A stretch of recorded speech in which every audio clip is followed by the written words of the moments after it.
Hello बच्चों, तो आप सभी को नमस्कार। तो कैसे आप लोग? बढ़िया, चलिए बढ़िया रहिए। तो जैसा कि आप यहाँ पे देख रहे हैं, एम्स नर्सिंग शक्तिशाली क्रैश कोर्स, जहाँ आपको फिजिक्स, केमिस्ट्री, बायोलॉजी और जीके पढ़ाया जाएगा।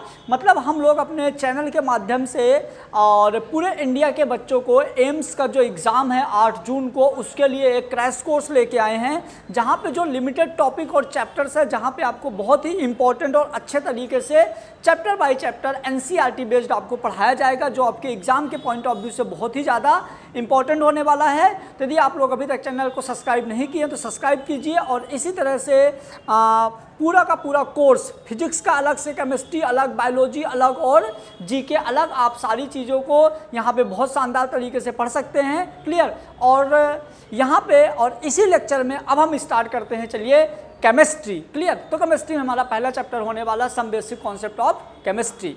आपको बता दूं कि जब आप गूगल प्ले स्टोर में जाके एम कैरियर इंस्टीट्यूट भोपाल डालोगे तो वहाँ पे ऐप आएगी। आप ऐप को डाउनलोड करेंगे, मोबाइल नंबर से लॉगिन करेंगे। लॉगिन करने के बाद वहाँ पे आप स्टोर में जाएंगे और स्टोर से आपको ये पूरा का पूरा वीडियो एक सिस्टमेटिक तरीके से मिल जाएगा। यदि आपको इसमें प्रॉब्लम आती है तो आप इस नंबर पे कांटेक्ट कर सकते हैं 6266057492 पे। यहाँ पे आपको पूरी की पूरी इन्फॉर्मेशन दे दी जाएगी। आप कॉल भी कर सकते हैं, व्हाट्सअप भी कर सकते हैं, मैसेज भी कर सकते हैं, जैसा आपको सूटेबल लगे आप कर सकते हैं। क्लियर? चलिए, अब टाइम वेस्ट ना करते हुए हम डायरेक्ट स्टार्ट करते हैं बेटा 11th क्लास की केमिस्ट्री स्टार्ट करेंगे, जहाँ पे फिजिकल केमिस्ट्री, आपका इनऑर्गेनिक केमिस्ट्री, ऑर्गेनिक केमिस्ट्री होगा। तो 11th क्लास को हम स्टार्ट करेंगे फिजिकल केमिस्ट्री। क्लियर? तो हमारा केमिस्ट्री 11th केमिस्ट्री का पहला चैप्टर है बेटा some basic concept of chemistry. मजा आया क्या सुन के? हाँ, some basic concept of chemistry. जब हम केमिस्ट्री पढ़ते हैं तो हमारे दिमाग में एक थॉट आता है कि यार केमिस्ट्री मतलब क्या। तो चैप्टर स्टार्ट करने से पहले हम थोड़ा सा इसका बेसिक लेते हैं कि एक्चुअल में केमिस्ट्री है क्या, हम पढ़ क्यों रहे हैं और इसकी कहाँ पे क्या ज़रूरत पड़ने वाली है। क्लियर? तो आइए, यदि जो केमिस्ट्री है एक्चुअल में क्या है, यदि हम बात करें केमिस्ट्री, तो केमिस्ट्री को हम 3 ब्रांच में मेनली स्टडी करते हैं। केमिस्ट्री को हम मेनली 3 ब्रांच में स्टडी करते हैं, याद रखिएगा। पहला ब्रांच होता है बेटा यहाँ पे आपका फिजिकल केमिस्ट्री। पहला ब्रांच होता है बेटा फिजिकल केमिस्ट्री। दूसरा ब्रांच होता है बेटा इनऑर्गेनिक केमिस्ट्री और तीसरा ब्रांच होता है बेटा organic chemistry. Clear? Physical chemistry, inorganic chemistry, organic chemistry. अब जैसे कि आपने सुना होगा कि जो फादर ऑफ केमिस्ट्री हैं, जो केमिस्ट्री के फादर हैं, वो है बेटा लैवोसियर। फादर ऑफ केमिस्ट्री कौन है? लैवोसियर। इसी तरह से मैं बता दूं कि जो केमिस्ट्री को 3 पार्ट में डिवाइड किया गया है, फिजिकल, ऑर्गेनिक, इनऑर्गेनिक, तो ऐसे इन तीनों पार्ट के भी अलग अलग हम फादर के नाम पढ़ते हैं। तो यदि हम बात करें, फिजिकल केमिस्ट्री के फादर हैं बेटा ओस्टवाल्ड, इनऑर्गेनिक केमिस्ट्री के फादर हैं बेटा वार्नर और ऑर्गेनिक केमिस्ट्री के फादर हैं बेटा होलर। क्लियर? तो ये तीनों केमिस्ट्री के जो अलग अलग ब्रांच है, इन तीनों ब्रांचेस को ये सारे साइंटिस्टों ने एक्सप्लेन किया है, इस वजह से इनको हम बोलते हैं ये इनके फादर हैं। लेकिन हमारा मन का जो डाउट है, जो भ्रम है, वो कुछ और है। क्या है? मन का भ्रम है कि हम केमिस्ट्री में 3 क्यों पढ़ते हैं, एक साथ क्यों नहीं पढ़ते पूरी केमिस्ट्री। हमने बोल दिया ह्यूमन फिजियोलॉजी, पूरी बायोलॉजी पढ़ते हैं। हमने बोल दिया फिजिक्स, तो पूरी फिजिक्स पढ़ते हैं। लेकिन ये केमिस्ट्री का क्या लोचा है? फिजिक्स में तो ऐसा नहीं है, लेकिन केमिस्ट्री में ऐसा क्या लोचा है कि इस पूरी केमिस्ट्री को हम 3 पार्ट में अलग अलग स्टडी करते हैं। तो इसका सबसे अच्छा एग्जाम्पल हम लेकर समझते हैं। जैसे कि मान लो अपन सब लोग घर में कोलगेट यूज करते हैं, है ना। अपन सभी लोग घर में क्या यूज करते हैं बेटा? कोलगेट। तो ये मान लीजिए कि कोलगेट का एक पैकेट है। क्लियर? अब यदि हम बात करें, इसमें कितने अमाउंट में कोलगेट भरा हुआ है, इसमें कितने अमाउंट में कोलगेट है, ये अमाउंट आप किसमें, वॉल्यूम में ले सकते हो, ये सॉलिड में ले सकते हो। पाउडर आता था ना पहले, एक क्या नाम था उसका, डाबर दंत मंजन करके आता था ना एक मंजन, तो पाउडर में ले सकते हो आप। जैसे साबुन कितनी बड़ी है, कितनी छोटी है, शक्कर कितने ग्राम है, कितने किलोग्राम है, फिर पानी कितने ml है, दूध कितने लीटर है। तो इस तरह की जो भी चीज़ें हैं, तो सब कुछ हम पढ़ते हैं, अमाउंट वाली चीज़ें पढ़ते हैं फिजिकल केमिस्ट्री के अंदर। अब ये जो हमने कोलगेट बनाया, कोलगेट छोटा पैकेट है, बड़ा पैकेट है, 10 रुपए का है, 50 रुपए का है, 100 रुपए का है, 200 रुपए का है, तो ये आएगा फिजिकल केमिस्ट्री के अंदर, जहां हम इसके अमाउंट की बात करेंगे। अब इनऑर्गेनिक केमिस्ट्री के अंदर आएगा कि इस कोलगेट में कौन कौन से मिनरल्स हैं। सुना होगा आपने, क्या आपके कोलगेट में नमक है, तो इसमें कौन कौन से एलिमेंट्स हैं, कौन कौन से मिनरल्स हैं, मतलब जो हमारा पीरियोडिक टेबल वाला कॉन्सेप्ट होता है, जो हमारा पीरियोडिक टेबल वाला कॉन्सेप्ट होता है, हम उसको पढ़ते हैं इनऑर्गेनिक के अंदर। क्लियर? तो मतलब पीरियोडिक टेबल में आपका S block, P block, D block, chemical bonding, coordinations, इस तरह की चीज़ों को हम क्या पढ़ते हैं इनऑर्गेनिक में। फिर इस कोलगेट के अंदर की रिएक्शंस क्या है, मेनली जो इसकी रिएक्शंस होती हैं, मतलब जो कार्बन के डेरिवेटिव होते हैं, जो कार्बन के डेरिवेटिव होते हैं, क्लियर, डेरिवेटिव ऑफ जो कार्बन होते हैं, जिनके अंदर हम मेनली रिएक्शन पढ़ते हैं, तो ये सारा का सारा हम स्टडी करते हैं बेटा ऑर्गेनिक केमिस्ट्री में। तो ये मैंने तीनों को बहुत आसान तरीके से डिफ्रेंशिएट किया, क्योंकि ये पहला लेक्चर है, हालांकि बहुत ज़्यादा बेसिक है, फिर भी आप इसको स्पीड में करके सुन सकते हैं। क्लियर? चलिए अब हम स्टार्ट करते हैं भाई साहब फिजिकल केमिस्ट्री का पहला चैप्टर 11th क्लास का some basic concept of chemistry. क्या देखते हैं हम यहाँ पे, some basic concept of chemistry. चलिए, अपना मेन टारगेट है एनसीईआरटी बहुत अच्छे से कवर करना, क्योंकि आपके एग्जाम में एनसीईआरटी आता है। क्रैश कोर्स में पूरा बहुत डीप में पढ़ाना मुश्किल है, लेकिन हम इंपॉर्टेंट सारी चीज़ें कवर करेंगे स्पीड में। क्लियर? तो आइए, यदि हम बात करें यहाँ पे पहला chapter some basic concept of chemistry, इसमें मैंने पहला हेडिंग उठाया हूँ बेटा मैटर।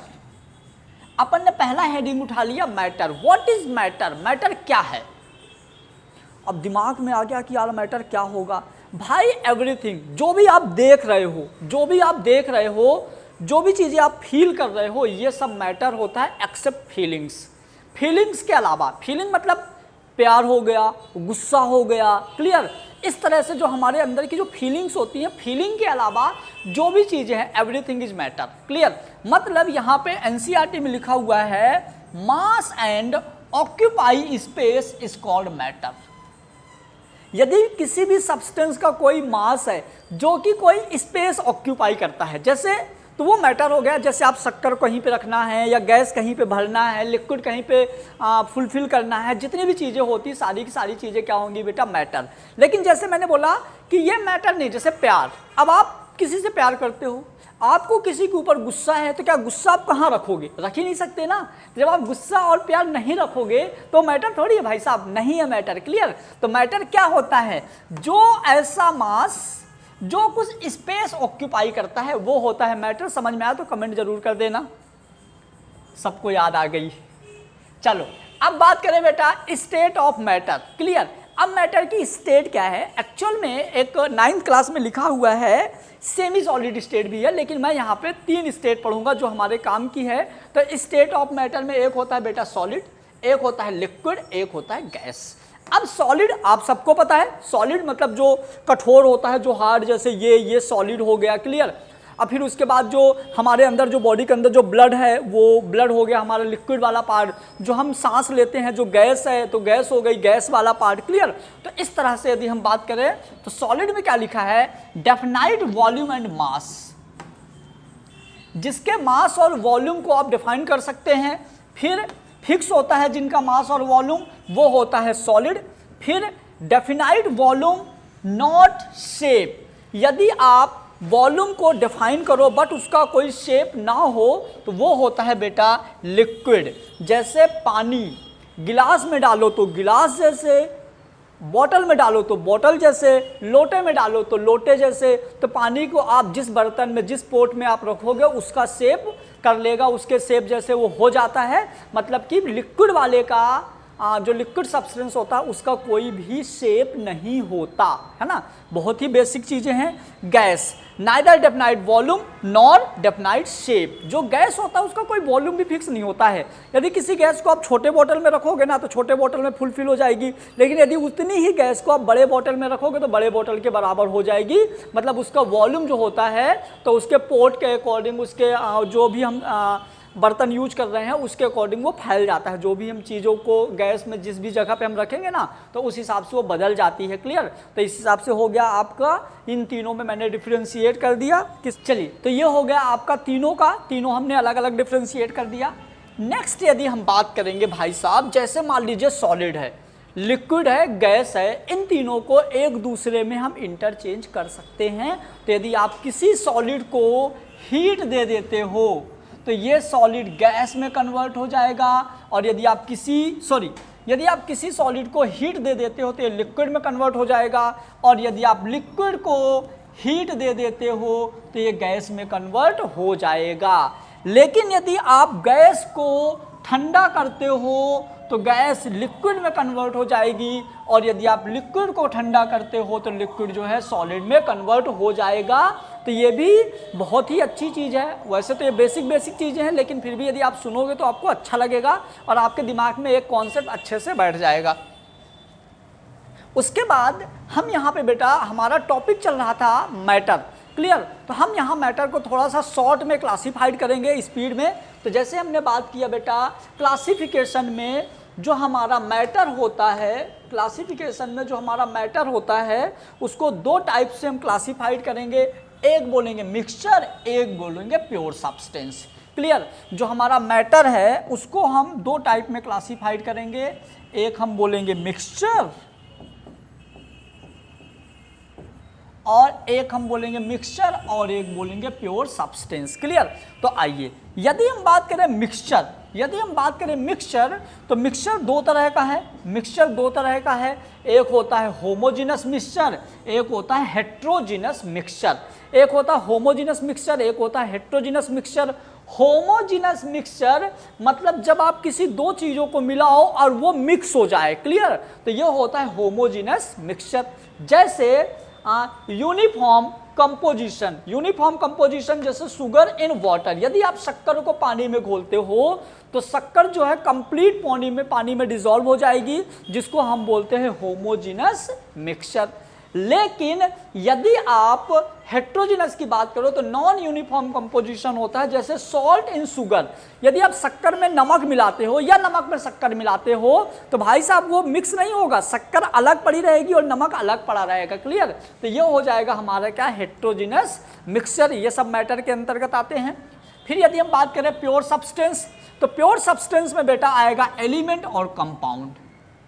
कैसे? जैसे नाइट्रोजन एक अलग एलिमेंट है, हाइड्रोजन एक अलग एलिमेंट है, उसके बाद ऑक्सीजन एक अलग एलिमेंट है। तो जो हमारा एलिमेंट होगा तो form by only one type of atom.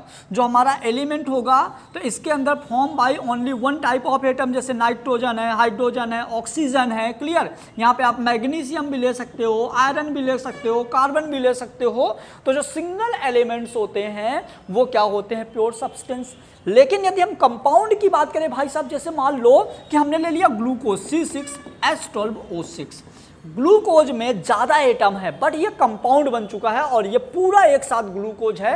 तो इस तरह की चीज़ों को हम बोलेंगे compound. Form different type of atom, जिसमें अलग अलग एटम्स होते हैं, तो वो क्या कहलाता है, कंपाउंड।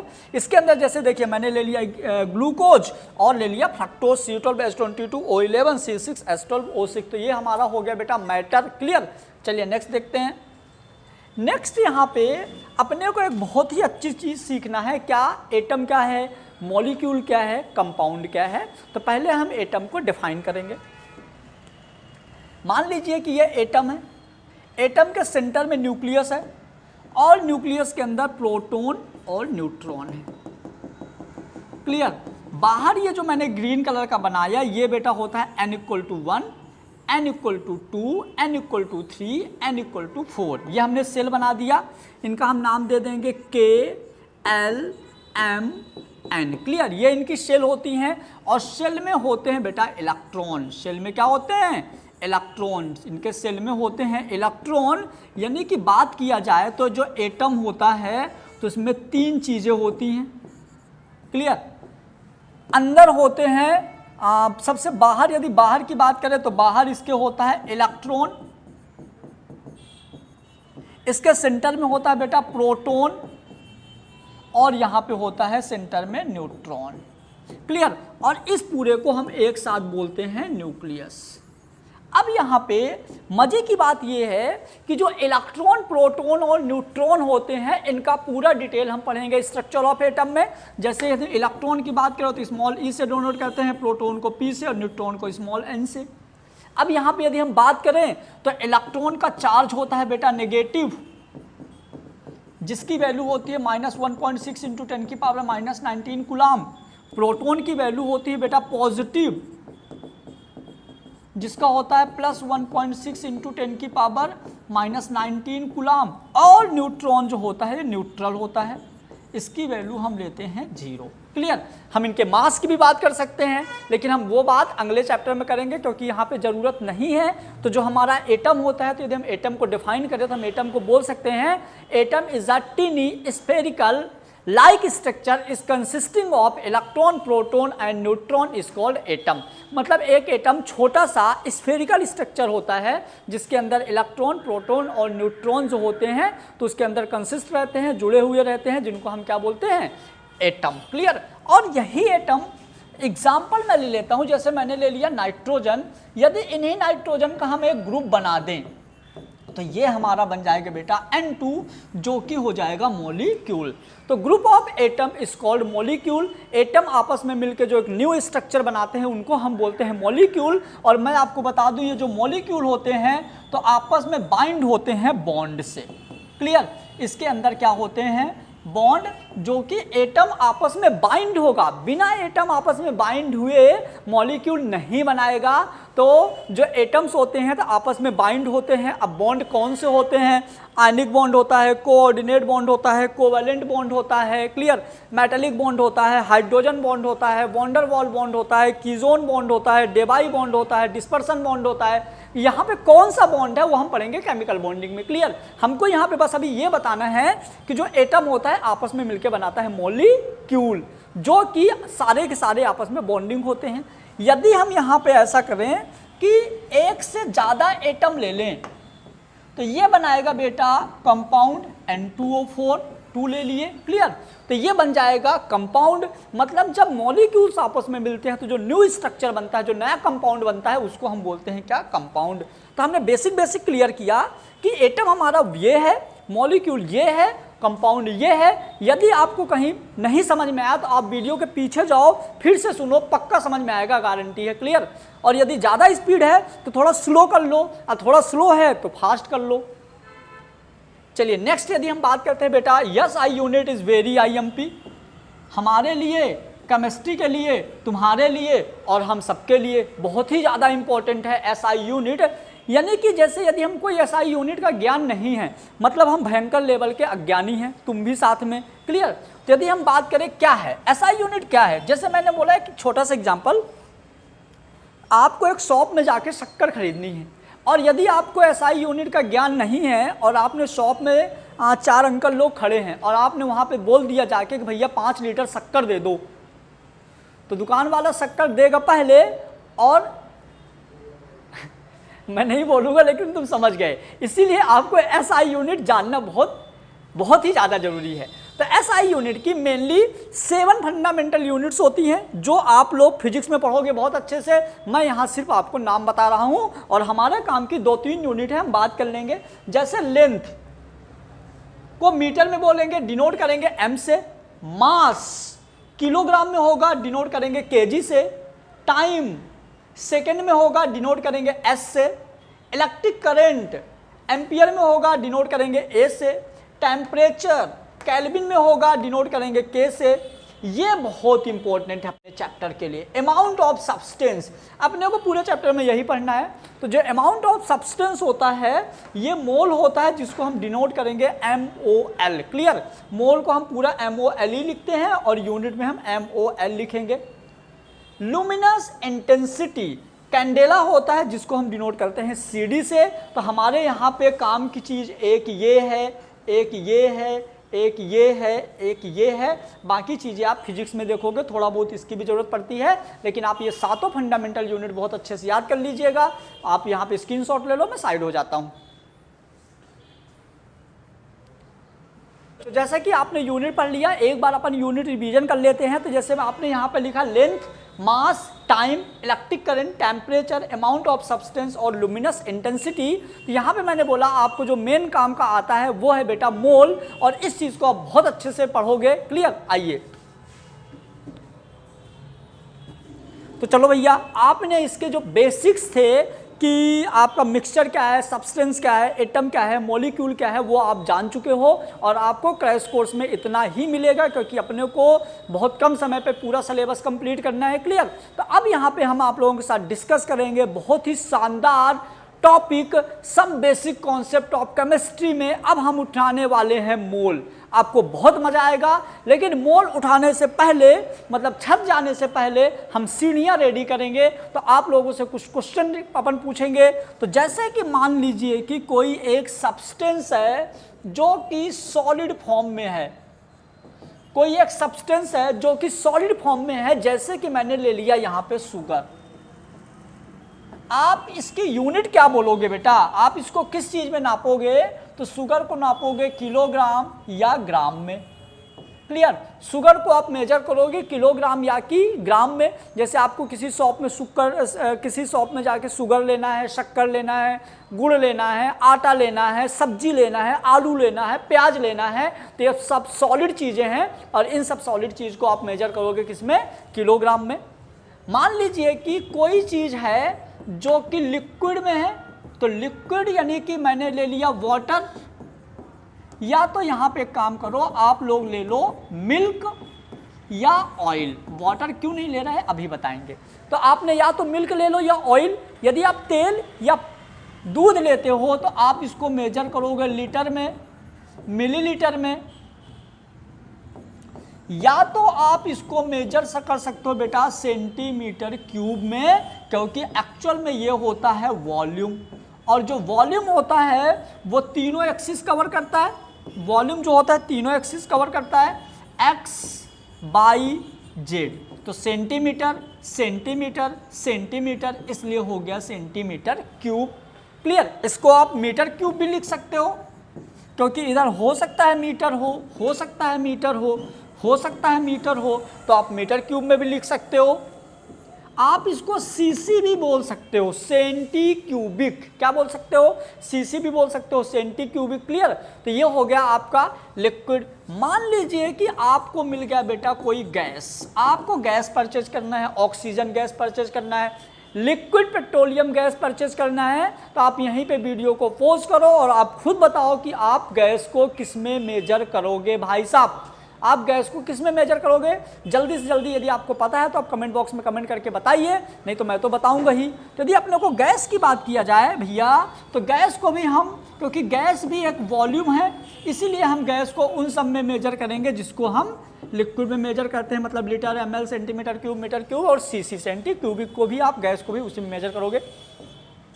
नेक्स्ट, यदि हमने बात कर दिया कोई नंबर, जैसे आपको मार्केट में पेन खरीदने हैं, आपको मार्केट में शूज खरीदने हैं, स्लीपर खरीदने हैं। यदि यहाँ पे कोई नंबर आ गया तो आप नंबर को किस चीज़ में आप परचेज करते हो? तो हम पेयर में ले लेते हैं, डजन में ले लेते हैं, क्लियर, जोड़े में ले लेते हैं, दर्जन बोल देते हैं। तो इस तरह से यदि कोई नंबर होता है तो हम ये चीज़ें यूज कर लेते हैं। क्लियर? लेकिन मान लीजिए कि कोई आपको ऐसा केमिकल मिल गया जिसकी फिजिकल स्टेट आपको पता ही नहीं है। क्लियर? जैसे मान लीजिए कि आपको कोई एक केमिकल मिल गया, मैंने बोल दिया भाई साहब यूरिया। अब आपको नहीं पता कि यूरिया सॉलिड है कि लिक्विड है कि गैस है। क्यों? क्योंकि जैसे यूरिन में भी यूरिया होता है और खेतों में भी यूरिया डालते हैं। मान लो कि अपने को नहीं पता कि यूरिया क्या है, सॉलिड है, लिक्विड है, गैस है, तो यूरिया के लिए आप क्या यूज करोगे? तो जो अननोन सब्सटेंस होता है, जिसकी फिजिकल स्टेट हमको नहीं पता, उसके लिए बेटा हम यूज करते हैं मोल, जिसको हम डिनोट करते हैं स्मॉल n से। याद रखिएगा, जिसकी फिजिकल स्टेट अपने को नहीं पता उसके लिए हम यूज करते हैं बेटा मोल। क्या यूज करते हैं? मोल। ऐसा क्यों? तो देखिए, ऐसा यूं, हम यहाँ पे यदि मान लीजिए मोल की बात करें तो यहाँ पे आएगा बेटा weight upon molecular weight volume upon 22.4 at STP,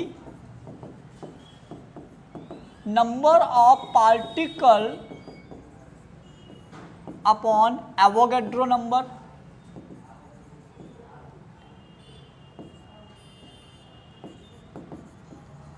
Avogadro number, number of particle upon Avogadro, अरे यार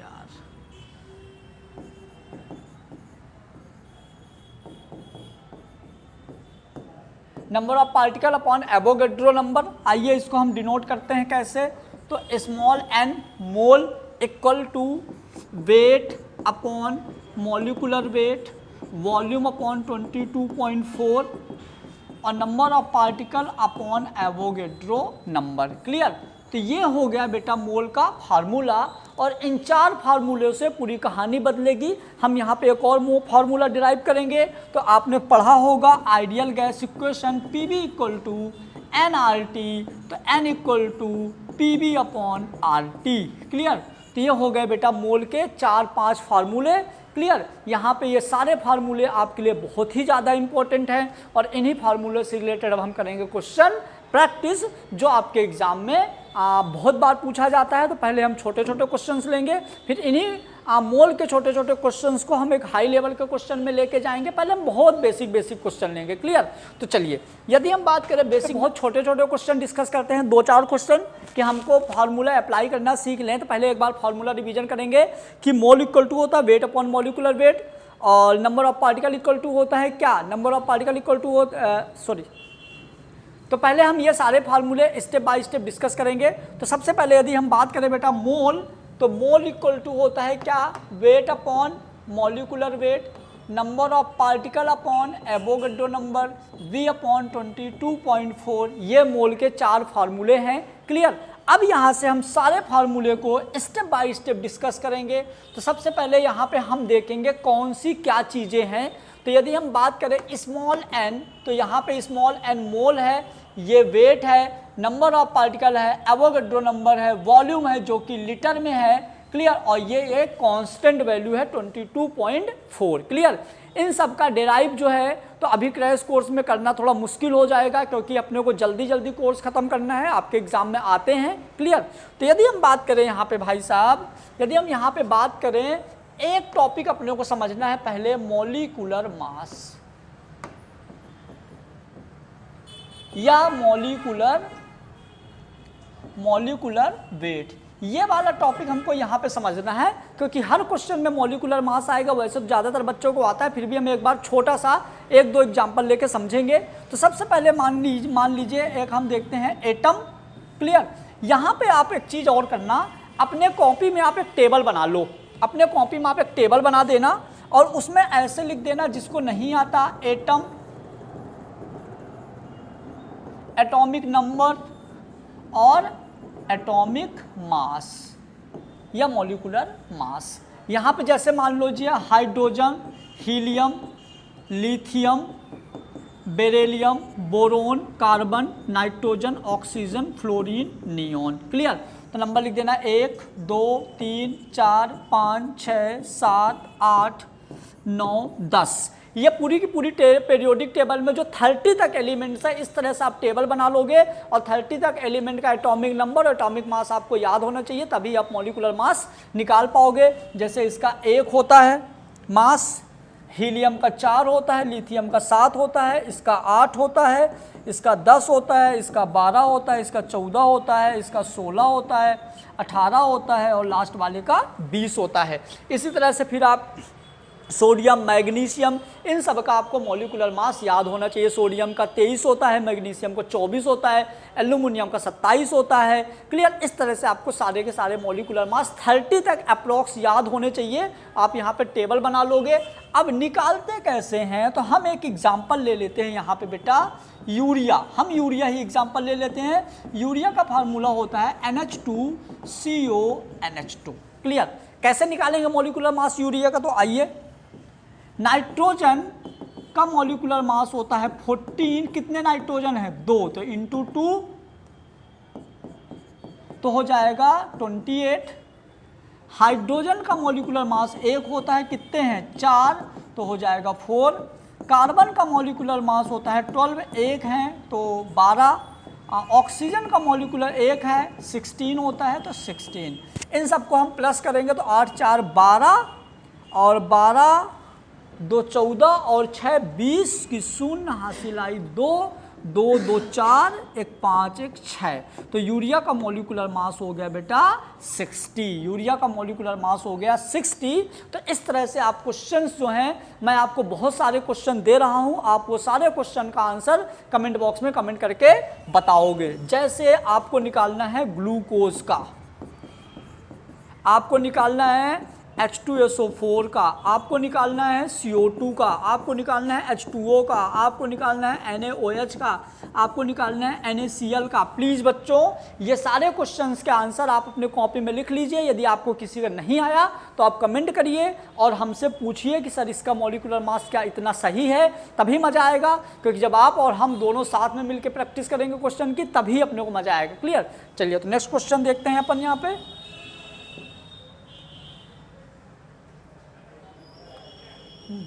अपन ने क्या सीखा बेटा? अपन ने सीखा यहाँ पे मोल के फार्मूले। अब अपन इन मोल के फार्मूलों को करेंगे अप्लाई। क्लियर? तो चलिए अपन पहला क्वेश्चन लेते हैं। पहला क्वेश्चन है बेटा हमारा, calculate the mole of 32 gram oxygen. Clear? 32 gram oxygen दिया है। इस 32 ग्राम ऑक्सीजन को आपको मोल कैलकुलेट करने हैं। क्लियर? तो इसका फार्मूला क्या हो जाएगा? फार्मूला होता है मोल का N = weight upon molecular weight. Mole calculate करना है, वेट गिवन है 32 ग्राम, तो 32। अच्छा, तो मॉलिक्यूलर मास कितना होगा ऑक्सीजन का? तो एक ऑक्सीजन को होता है 16, तो 2 का हो जाएगा 32, तो ये आ जाएगा 32, cancel out 1। Clear? Second question देखते हैं इसी का। बहुत आसान मैं अभी इसलिए ले रहा हूँ कि अभी आपको अप्लाई करना सिखाना है। दूसरा क्वेश्चन है calculate the mole of 120 gram urea. आपको 120 ग्राम यूरिया का मोल कैलकुलेट करना है। वही कहानी, weight upon molecular weight, weight 120। Urea का मॉलिक्यूलर वेट कितना होगा? अभी हमने निकाला था NH2CO। NH2 का मॉलिक्यूलर मास होता है 60, यहाँ आ जाएगा 60, आंसर आ जाएगा 2। ये होगा इसका आंसर। अब यदि आपको इसी का वॉल्यूम कैलकुलेट करना हो, है ना, सेम क्वेश्चन का यदि आपको वॉल्यूम कैलकुलेट करना हो तो क्या होगा? N = V/22.4। आपने मोल निकाल लिया 2 V/22.4, तो इसका वॉल्यूम इक्वल टू क्या हो जाएगा? इनटू 2 × 22.4, तो हो जाएगा 44.8। क्लियर? तो यहां से आपने देखिए मोल निकाल के क्या कर लिया? वॉल्यूम निकाल लिया। मान लीजिए कि आपको किसी क्वेश्चन का वॉल्यूम दिया है, बोल दिया इफ, क्वेश्चन है if 11.2 litre H2SO4 calculate mass of H2SO4। Clear? आपको यहाँ पे 11.2 लीटर दिया है H2SO4, आपको इस H2SO4 का मास कैलकुलेट करना है। तो आप क्या करोगे? यहाँ पे देखिए, अब लीटर दिया है तो सबसे पहले आप मोल निकालो। कोई भी क्वेश्चन दिया हो, आपको सबसे आसान करने का तरीका होता है उसका सबसे पहले मोल निकालना। तो हमने N = वेट अपॉन वॉल्यूम दिया है तो V/22.4, तो वॉल्यूम दिया है 11.2, 22.4 फार्मूले में है, तो ये आ जाएगा 1/2 मोल। लेकिन आपको क्या निकालना है? मास, यानी आपको निकालना है वेट। तो आपने मोल निकाल लिया, अब वेट वाले फार्मूले से कंपेयर कर दो। तो वेट वाला फार्मूला क्या है? N = weight upon molecular mass, तो 1/2 मोल आ गया। वेट H2SO4 का मॉलिक्यूलर मास आप निकालिए, 98 आएगा, तो 98, तो हो जाएगा क्रॉस मल्टीप्लाई में 2W = 98, ये हो जाएगा W = 98/2, तो आंसर आ जाएगा भाई साहब 49 ग्राम। क्लियर? तो इस तरह से आप क्वेश्चन को सॉल्व कर सकते हैं। क्लियर? यहाँ पे आपको देखिए सिंपल मैंने मोल निकालना सिखाया, मोल से वॉल्यूम निकालना सिखाया, और वॉल्यूम से मास निकालना अपन ने सिखा लिया। वॉल्यूम से क्या सिखा दिया, यहाँ से मास निकालना सिखा लिया वॉल्यूम से। क्लियर। चलिए नेक्स्ट देखते हैं। यहाँ पे एक अच्छा सा क्वेश्चन लेते हैं और इसी क्वेश्चन से हम सारे कॉन्सेप्ट समझेंगे भैया। क्लियर। आइए क्वेश्चन क्या है, यहाँ पे क्वेश्चन है if 49 gram H2SO4 is given. यदि आपको 49 ग्राम H2SO4 गिवन है तो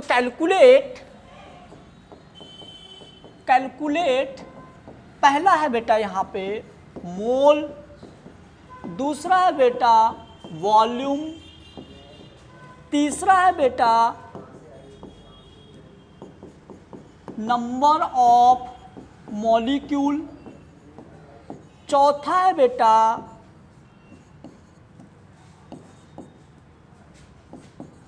टोटल नंबर ऑफ एटम, पांचवा है बेटा total number of electron. Clear. ये चार क्वेश्चन आपको फाइंड करने हैं। एक 49 ग्राम H2SO4 से आपको इतने सारे क्वेश्चन का आंसर फाइंड करना है। क्लियर। तो यदि हम बात करें, सबसे पहले मोल निकालते हैं। आइए ये स्पीड में अपन ये वाला क्वेश्चन सॉल्व करते हैं। तो क्या है ये क्वेश्चन, यहाँ पे है आपको ग्राम दिया, पहले मोल निकालना है। तो मोल का फार्मूला होता है N = weight upon molecular weight. Weight दिया है 49, इसका मॉलिकुलर वेट होता है 98। डिवाइड करोगे आंसर आ जाएगा 1/2 मतलब 0.5 मोल। फिर वॉल्यूम कैलकुलेट करना है। तो वॉल्यूम का फार्मूला क्या होता है, N = V अपॉन 22.4।